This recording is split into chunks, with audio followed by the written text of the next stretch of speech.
and the person will come and say, I'm not able to save, I'm not able to invest. And then you look at their lifestyle, you can see where the lifestyle is too big for this. I feel like most people, they don't understand credit score until they want to buy something and then they are told that you don't qualify. Then that's when they're like... According to Percy, yes, why are so many Christians broke, not poor? Why are so many Christians broke?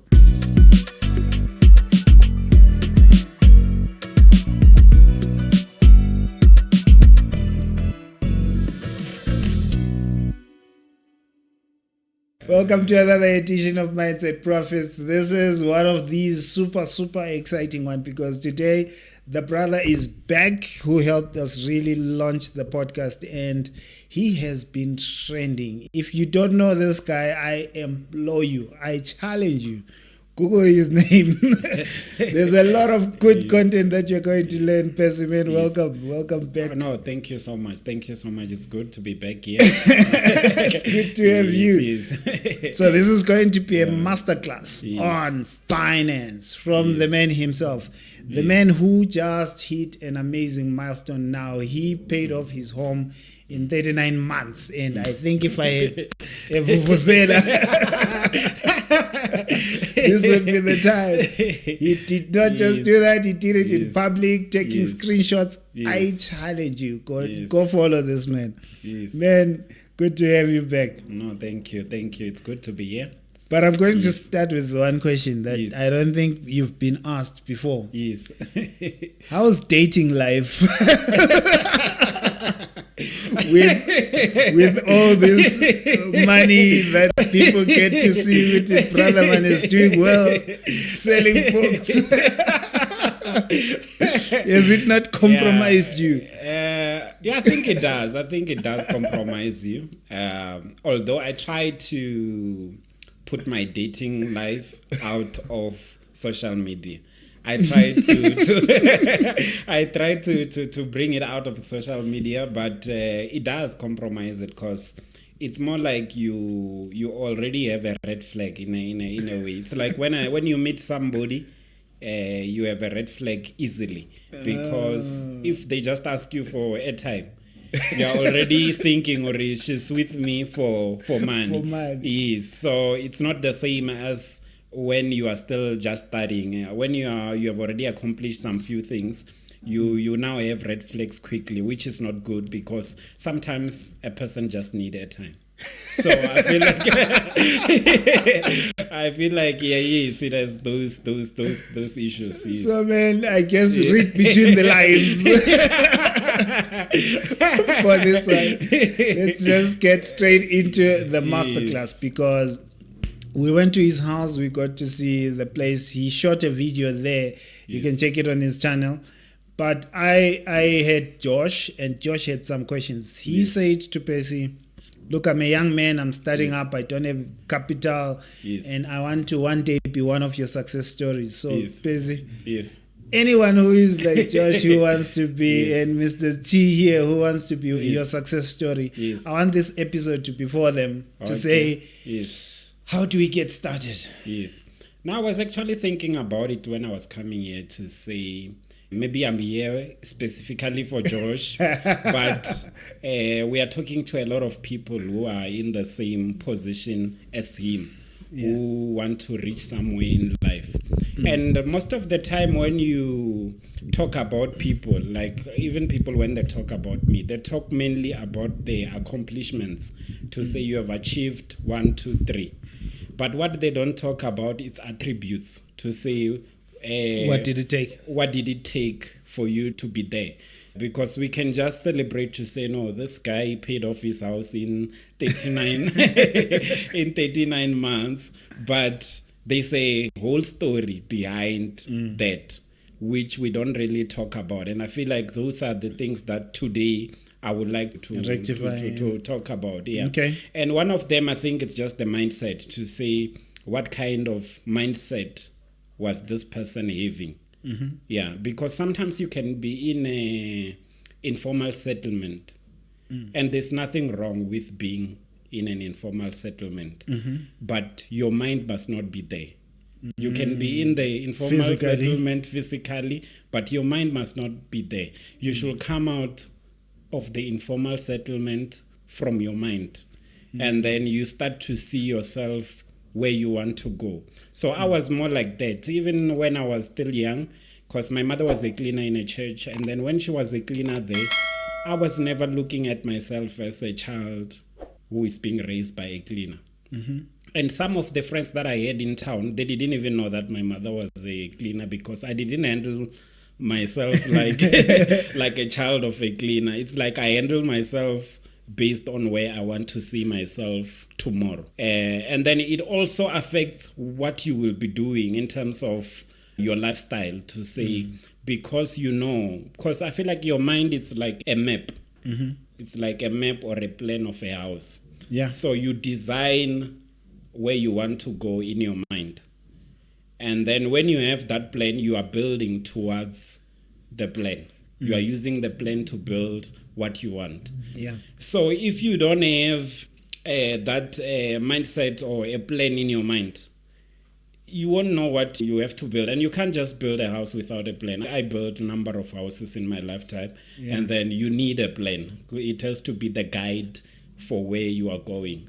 All right. Yes. So when you say people see the success, but they don't sometimes get clear on what it took, what it cost, Yes. what are some of the kind of sacrifices that you had to make along the way? Oh, there is a lot of sacrifices. There's a lot of sacrifice. I remember from being a student in Val University of Technology. I think I was the boring type. I was those guys who you can say this guy is boring, because my life was around my studies and church. It was more like I'm in ACO, Student Christian Organization, or I'm at library studying. So my life looked like it was boring that time, because I had channeled all my attention into saying I want to change my life. And then for me to change it, because I was from a family which is less privileged, I had to make sure that I don't pretend I'm somebody who's from a rich family. It's like you have to know where you are coming from. And then I didn't have those opportunities to say, if I fail this subject, I will repeat it. There was no room for me to fail. I wanted to pass, so I made sure that I sacrificed as much as possible. Even some of the area around Val, I started to know them now when I'm working. Like, I will start going there now when I'm working. I didn't know them while I was still there, because I was not going around. I started to know those places now when I'm working. That's when I'm like, oh, Val, this and this.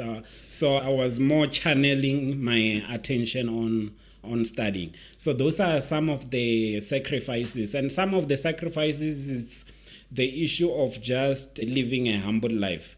Because when I started working, there was a time I was earning 32,000. I could do a lot with 32,000, but I still continue living a humble life. I remember 2014, I was earning 82,000, but I was still driving a very humble car and living in a very humble house then. And then I continue living a very humble life for a long time, which somebody who didn't know, they will think Percy suffering, or he's an engineer. It's an engineer who has no money. But it was something that I was doing, knowing that I'm just sacrificing for these few years, but there will come a time where I will achieve those things that I want. You said you came to an event and there's a guy who saw your car and said, if you're arriving with this one, it means there's something big at home. Yeah, there was that story. And then I also remember another story where I was staying in 2015. Yeah. There was this girl. She was more like she's dating a guy who stays in the same place where I was staying. And then I knew the girl, but the guy, I started to know him through her, because she told me she's now dating somebody who stays in my complex. Yeah. And then one day I passed there with my car, and then that guy was pointing to say, that guy is also a vendor. He studied engineering, but his things are not balancing. So people those days, they used to think that I'm suffering, and it's those time where I was sacrificing as much as possible. And I remember again another lady, she contacted me not so long. She was like, I'm so happy that this thing turned out good for you, because I remember one time you had a shoe which was a boots for work, because I'm in civil engineering. Yeah. She says I was sitting with you and then you were using a glue on that shoe trying Is it to true? repair. Yeah, it's a true thing, but for me it was not suffering. It was more like I'm repairing the boots so that I can go to work. And then for her it means she felt like, no, this person is suffering at that time, but it is those sacrifices that I was making. So there was a time where I didn't really spend a lot of money on myself. It's more like those days I was more about saving, and I was saving in an extreme way. I was not saving the normal way. I feel like I pushed it to be more extreme. If we are using glue on our shoes, that's a whole other level, man.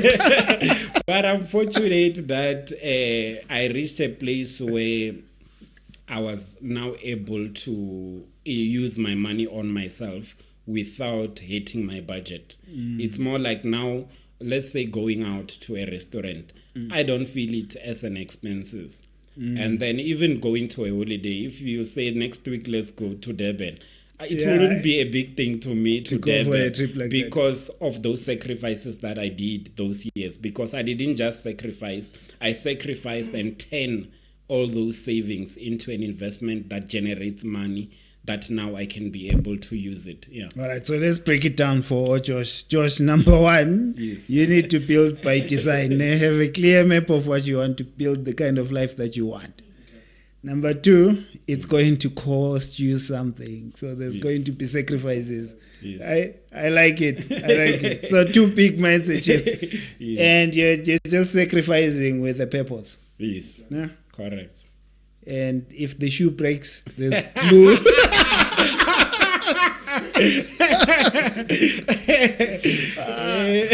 right, man. If I look at the sacrifices element as well, especially for young people, there's a lot of distractions that keep coming up now. Dating is definitely one of them, because I've seen many ruin their lives in that. They're tapping each other to say, "Be careful, boss." Let's go back to someone who's starting up and put this in context in terms of dating or social. Actually, social media is another big one, and many people don't understand just how costly it is to spend 3 hours of your day just scrolling and never taking any action on anything. If you look at some of the things that are distractions for you, what stands out? You can tap on dating if you want, but what have you seen? There's a lot of distractions. Let me start first with social media that you mentioned. I feel like social media, it's one of them, because I feel like people are having wrong role models. They are not having good role models. It's like you just see somebody with a lot of followers and then you make that person a role model. But when you ask yourself, or to say, in my life, what role is this person playing? There's no role that they are playing, and what value are they are not adding any value to your life. So I feel like those are some of the distractions. And again, you see a lot of people living a life on social media that is not true. There's also that factor where it's very easy to fake. Yes. So they can put you in pressure to do things that you are not supposed to do. So that's one of the things that you have to understand. So you have to release yourself from those kind of pressures and focus on yourself to say, this is the goal that I have. And then if it takes me going to downgrade my life and go stay in a township, in a township, for example, then let it be, because I want to achieve this goal. So it's those distractions that are there, but there is a lot of distraction, even addictions, because there is a lot of people that are going through addiction, and addiction is expensive. When you talk about addiction, you have to pay for an addiction. To nurture the craving is. And it's unfortunate that it can even affect people around you. You can even be stealing your mother's TV so that you go and sell it and then you get high. So if you have got addictions, it's very difficult for you to achieve something in life. You have to manage how you consume things and how you do things. Addictions Alcohol, definitely. Drugs, definitely. That's easy. Actually, some people don't realize even TV can be an addiction. Yes. It takes time TV, from work and productive work. And again, there is also gambling. It can be an addiction to gamble. And there are people who are addicted to that in such a way that it's like you wake up to go and gamble. And I remember another lady, she called me so late, I think around AM, so we were good friends. And then she called me because I'm not staying so far from Monte Cassino. She says, I'm at Monte Cassino. Can you please give me a room? I'm stranded. I will sleep at your place. And then I agreed. I said, I'm coming to pick you up. I'll give you a room. Because she's my good friend. It's not like it's a stranger. So I went there to pick her up. And then when I arrived, that lady, she was like, actually, I'm not going with you. I'm like, what? So why did you bring me here? Yeah. And then she was like, I'm actually asking for money from you to say, can you borrow me money so that I can gamble and try to gain back the money that I've lost? Then that's when I realized how much gambling is affecting the young people in our country. So it's one of those things that can hinder you from achieving things in life. So much, because actually I've seen some that stopped working to bet on soccer and stuff, sports betting. Yes. So it's like you've got this path that you want to be on. These distractions are nice and waiting here, shiny and waiting. Come to me. And the more you dabble this side, you slow yourself and your momentum from this life that you're designing. But where does dating come in? Do you see it as a distraction, especially for the young ones? I wouldn't say it's a distraction. I feel like I would say multiple partners. It's a distraction. I would say, if you have a lot of partners, that's when you'll be distracted, because they say one woman alone, it's expensive. So if you've got 3, you'll be distracted. Yeah. So I feel like just to have one person who is solid around you, it's a good thing. Yeah. Pick on this statement, and because it spoke more for the guys. One woman is expensive. Someone was saying it nicely for me. They were saying some of you, to us, we were coaching. But speaking to everyone, say some of you were on fire. You were on the rise. Your career was on the rise until he came along. Yeah. To the girls. Yeah. Just how powerful choosing a partner can be and how detrimental it can be to your financial goals. I do meet those kind of issues. It's even 2 issues. You'll find a couple calling me saying, Percy, tell my partner that doing 1, 2, 3, it's wasting money. You understand? And I always say, no, don't put me in a pressure of now I must be in the pressure and choose side and then we hit one partner. I feel like it should be 2 people agreeing to say, as a couple, we want to change our financial situations, and these are the steps we are willing to take. Although it's true that if one partner is good with finances and one partner is bad with finances, the one who's bad is going to hold you down, it's going to pull you down, and then you won't be able to achieve a lot of things. That's why maybe it's important, if you are dating, don't just go to movie nights. Consider going to seminars together to say this weekend we are using it to go to a financial seminar as a couple. Then you have the same mindset towards finances and life. So that's one of the good things. And then again, you find there are situations where you find the lady, she has a very big drive. Like you find her contacting you. She has too much ambitions. And then you ask her, Uri, why are you saying me, but you are married? And then she will tell you, no, my husband is not that kind of a person. It's like he's not interested on all these things of self-development and so on. Then you realize, or she's struggling alone, where else if they were together and doing self-development together, they will be far together. Yeah. Yes. So I think maybe they would need to have someone who is a relationships counselor to tell Yes, us, to talk yes, us through how we yes. get past that, because there's two situations. There's Yes. someone who's not in a relationship who will, so he's basically warning them, look out Yes. for this, right? Oh, yes. Find someone that you can do these seminars together, Yes. and you can not just go to the seminars, but Yes. after the seminar reflect together and say, Yes. what did you learn, what did you pick up, what can What are we do implementing? differently? Yes. We'll see. Yes. But there's someone who's already in the relationship who Yes. listens to this and thinks, you know Yes. what, I've messed up. I don't think I need him anymore. Yeah, no. For that one, I think we'll look for the relationship counselor. All right, Yes. so we covered distractions. Yes. If we come back and look at generally making money, because the foundation for this, if someone sees you paying off debt, it starts because you are earning. And that's a skill that many people underplay, just the sheer importance of it. What are some of the habits that you have had to implement or introduce in your life to just build your capacity to earn?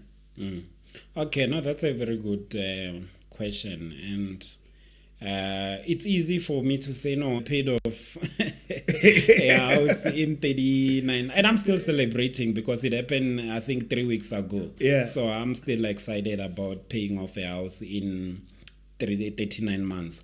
Which the value of the house was 1.3 million. And then one day I was calculating to say, for me to pay off this house in 3 years, how much was I supposed to be paying a month? And then I realized it's 14,600, the bond that I was paying, plus 27,000. So I needed to pay something like 41,000 a month towards the house for 39 months to finish that house in 39 months. Which means in that house alone, I was paying, if we were cutting it down to monthly, I was paying 41,000 every month On average, yeah. And then I also looked at my salary as a civil engineer, and then I realized that what I was supposed to be paying on the house, it's actually my take home from from work. So it's more like I was taking my whole salary and paying it towards the house. And then how can you do it if you are only focusing on one salary? It becomes very difficult. So I feel like what I did was to develop streams of income, to say, let me not just rely on one stream of income. Let me develop other stream of income, even though they don't want me to be physically there, but they must generate something every month, which will enable me to achieve more things in a way that it's more like in my first days, I was living below my salary. My life was way, way below my salary, trying to save as much as possible. Then I invested the money, but now I'm able to live above my salary without feeling any damage.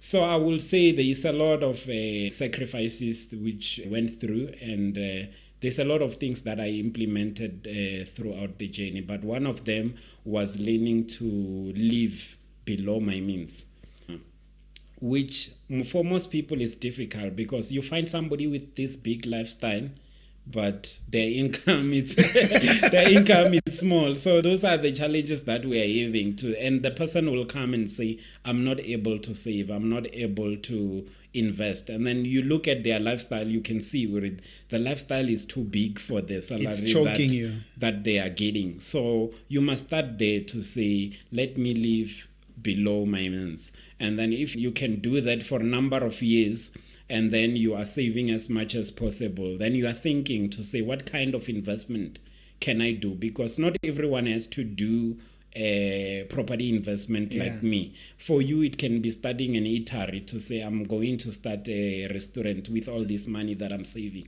So it's more like I used my salary as a seed to towards my investment goal. And then for most people, they are eating the seed, and then you finish your seed. And then you are wondering why we are eating fruits when you are not eating fruits, but it's because you ate your you ate your seed. And sometimes it's because you look at other people, you look at somebody, you see them eating their fruits, and then they make you to eat your seed, and then you don't get to know that person for many years they sacrificed and sow a seed. They are now on the stage of eating fruits, but you are on the stage of sowing. And then you must sow as much as possible at that stage. I asked the pastor this question. They struggled. It's another long story. They struggled to answer this one. So I'm curious how you will answer this one. Because a lot of what you talk about, you've taught in churches. According to Percy, why are so many Christians broke, not poor? Why are so many Christians broke? I think it's on the implementation side. So it's more like Christians, we become those people who confess a lot, and we confess. We confess, but we don't put actions. And then these things are principles. It's not about a prayer. It's about a principle to say, if you do 1, 2, 3, you'll see this results. It's more like a stove. If you touch a hot stove, you will burn. It's a principle which we have to implement. So if we are not putting action and then we are just confessing, then we have a problem. And that's why faith says faith without works is dead. It's dead, because it's very important for us to put the action. And then you say, this is what I'm going to do in 2025, and then you implement it, and then you see results. It's more like my book. People will ask me, can this book change your life? I'm like, no, the book it's not gonna change your life. It's what you do after reading the book that's gonna change your life. So I feel like for Christian, it's about implementation, to say, let's not just confess and pray. Let's go out there and initiate something and start something and work towards something. Yes. When we look at, I think I love your take on this. I think someone will definitely benefit, because it's a question that I'll ask over and over and over and over again until every Christian that watches this podcast solves this pandemic. Because man, we Christians are abused. There's a lot of. It's like when you put the name prophet in jail. People can go deeper and give you their whole salary. That's a story for another day, man. I don't want to put you in a corner on this one. But if I look at the gents when they are coming, let's say they start building the habits. One of them is continuous learning. Because you don't know what you don't know, because there's always room for you to learn. How did that look like for you? Are there mentors that you introduce, books that you are reading, resources that you recommend for someone who wants to be on this path? Yeah. For someone like me, it's even strange, because when I wrote a book about finance, I had never read a book about finance. So for me, it was more about the implementation, the things, the journey that I went through. I put it into the book. But when I look at the mentors, my mentors are more on the spiritual side. Pastors. Like pastors. My pastor is one of the people that I can say I learned a lot from him. And then so even the books that I was reading, I was not reading mainly finance book and property books. I was reading mainly about self-development, good habits, and all those. So those are the books that I spent so much time reading. And later on, that's what I realized, that the same habits that you have, they're the ones that will enable you to be able to save. So the same habits that we have will help you to invest. So I just took all these habits that I was having and used them in business, and it worked. Yeah. What made you choose property? Yes. Okay. No, that's a good question. Yeah. I think I was big in saving, and I saved a lot of money throughout my career life, 15 years. And I go around a lot with seminars and meeting people talking about saving. But I've never had somebody who saved the way I save. or to save the amount that I save. Even now, I've never had somebody who save. No one can do glue on their shoes to save money. So I saved in a very serious way. And then even though I was saving in that manner, I realized that I'm not going to achieve all my goals through saving. So I had to look for something that will generate money, because I feel like saving, it's managing your money. Yeah. And managing your money, it's one stream. You need to grow your money, because if you just manage your money, even though you are so good with managing your money, but because you are growing and your expenses are growing, then you will save less. But you are still good in saving, but you are now having a lot of expenses.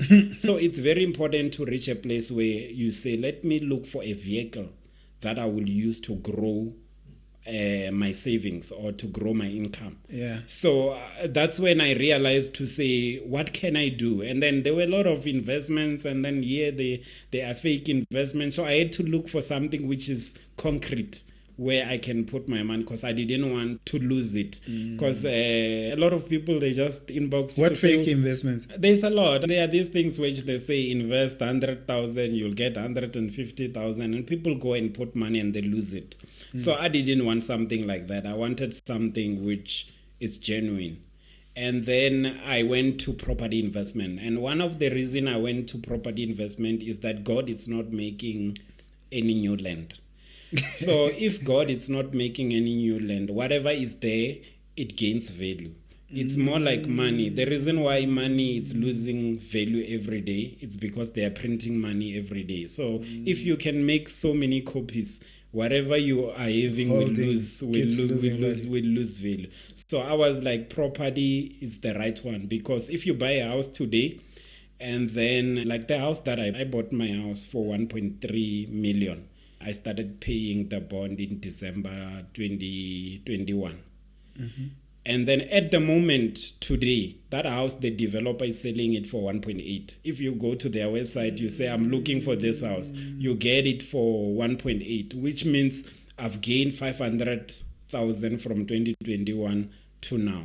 Minus the cost maybe of selling, then I gained 400,000. So that's one of the benefits that I went into property which is capital gain. Okay. And then I also went there for cash flow, because I'm that person who wants to have money in the pocket. I don't want to be those people who say, I'm invested so much in property, yet I don't have money to buy something today. So I want to be that person which, if I decide to say, I want to do 1, 2, 3, I should have money to do that. So funny you say that. There's a friend of mine who uses that strategy to cut out black tax. He is so invested in property. He is always broke. Yes. When you're trying to ask for money, yes. He was like, no, I was actually wanting to call you. I need 500. Yeah, man. No, I don't want to be. I don't want to be in that position. His assets keep growing, but he intentionally doesn't have, because he was saying, man, people, when they see that you're liquid, they're always on your neck. Oh, yes. No, I wanted both. I wanted to have the properties, yes, and the property must gain value, which is good. But on a monthly basis, you must be getting rental income, which is good, because it's money that you are getting. So I feel like property has a lot of benefits. The value of the property is growing every year, and every month you are receiving rental income.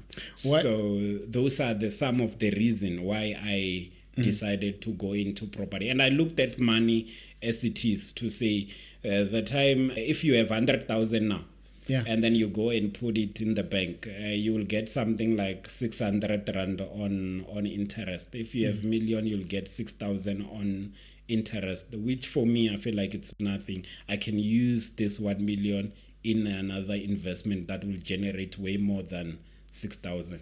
Speak to this. Why aren't so many people as lucky though? Why I know many people that buy properties and they don't increase in value. Some that buy and sell early and realize I took this bond for 1 million. Now I'm selling 3 years later. I still owe 1 million. Yeah, no, Have you come across those? Yeah, there is a lot of those. And I think it's because of us as well, people who advocate for property. Sometimes we don't give the true reflection of what is happening in property. So everybody thinks if I buy a property, I'm well invested. And it's not always the case. Because you can buy a bad property. So that's now talks about strategies to say you must know which strategy am I going to implement on this property before you buy it.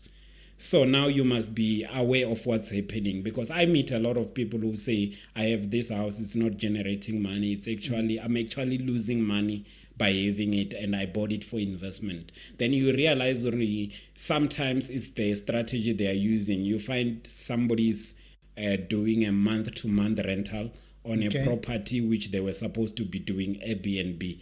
So I feel like people must familiarize themselves with the strategies and know which strategy I'm going to implement on this property that I am buying. And then you must also do a lot of research about the area where you are buying to see what kind of demand is here. Is there demand for rental before you buy? Because sometimes you can buy, two people can buy property. One can buy it in, let's say, for example, in Soweto. One buy a house in Riverside View here next to Four Ways. Yeah. And then you find the amount they used to buy that house is maybe the difference of 100,000. One bought it for 800, one bought it for 900. But if you put rental rooms in Riverside, you find you can make 3,700 on rental income. You put a rental bachelor in Soweto, you find you are making 1,800 per month. Then I'm not saying that's the case, but I'm just yes, I'm just saying those are the research you must do to say in this area what's the rental amount of the area, what's the selling amount of this area before you even buy. Is there even a demand in the area that you are buying? Because not every property is a good property. It's about knowing the strategies you are going to implement.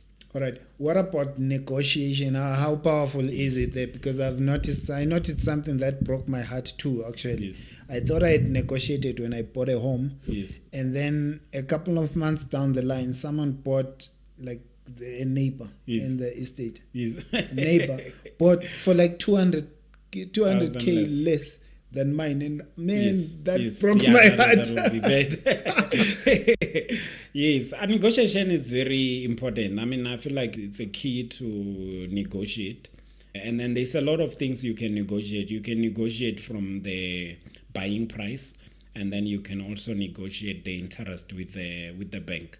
So there is a number of places where you can negotiate. But when you are negotiating, the first thing that you have to know is that what's the market value of this property in this area? Because if somebody puts something above the market value and you go negotiate, you'll feel like you got it on. You got a bargain, but it's not a bargain because this thing was overpriced. So you have to know what happened. So you have to know what's the market value of this place. When you say it's a bargain, it makes sense because the market value is this much.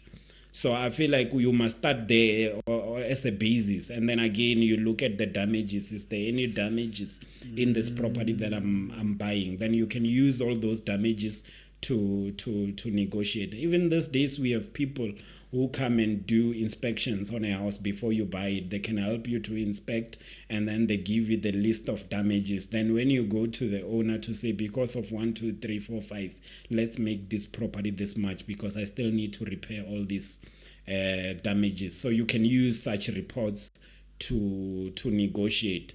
Then when we look at the bank, obviously if you've got a person who's assisting you, a bond originator, obviously they will go to all the banks and negotiate on your behalf. Then, but you can still go back and say, okay, guys, I'm banking with you, and then this other bank is willing to give me less than what you want to give me. What can you do? I've been with you for years.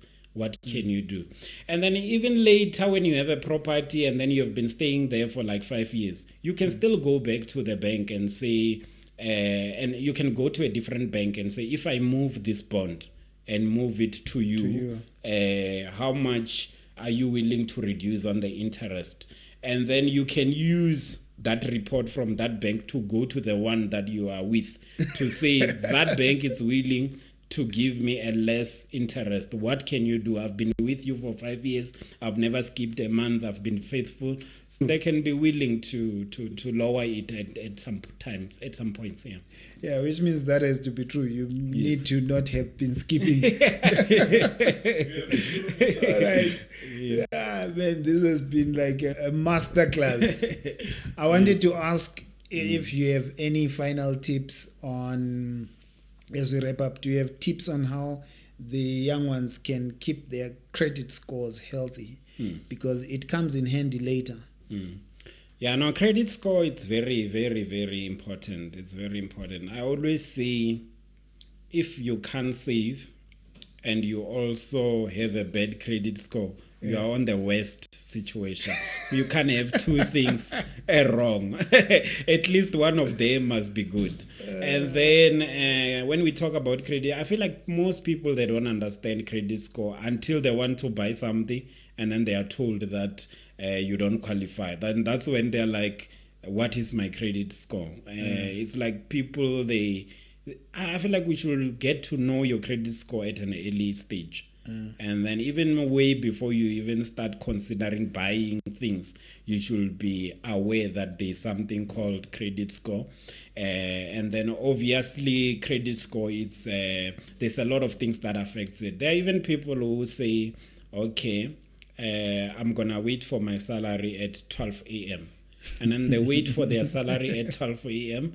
And then 12 a.m., this person just want to transfer their salary to another account, thinking they are punishing the banks and punishing the financial institution, because when they come trying to debit, they will find nothing. Where else you are damaging your own credit score. So I feel like credit score is so personal in such a way that you should also make sure that what builds it and what destroys it, it's all about you, what you are doing. So don't allow somebody who comes and say, can you take a car for me in your names? In your name. Because now this person, whatever they do, affects your credit score. So you are not making it personal. Credit score must be personal. It must be about you to say what you do or what you don't do. It's what builds it or destroys it. So you should make it very personal, and then you should work on it. Every year you should have a goal to say, I want to see my credit score growing. I have a lot of things which I'm having. I have debts that I'm having besides the ones that I usually talk about. I have a lot of property debts which I have. I owe a you bank. are not scared of debt. Yes. I owe a bank a lot of money for properties. I'm just happy that my debts are in property. But even though I have all those many debts, if you look at my credit score is so good in such a way that every year I'm working on it and trying to improve it so that it becomes better. And then I feel like there's also a lot of people who are like, you find your friend becoming your advisor and your friend doesn't even understand what they are talking about, which is a shame, because you'll just hear your friend saying, go and take a credit card.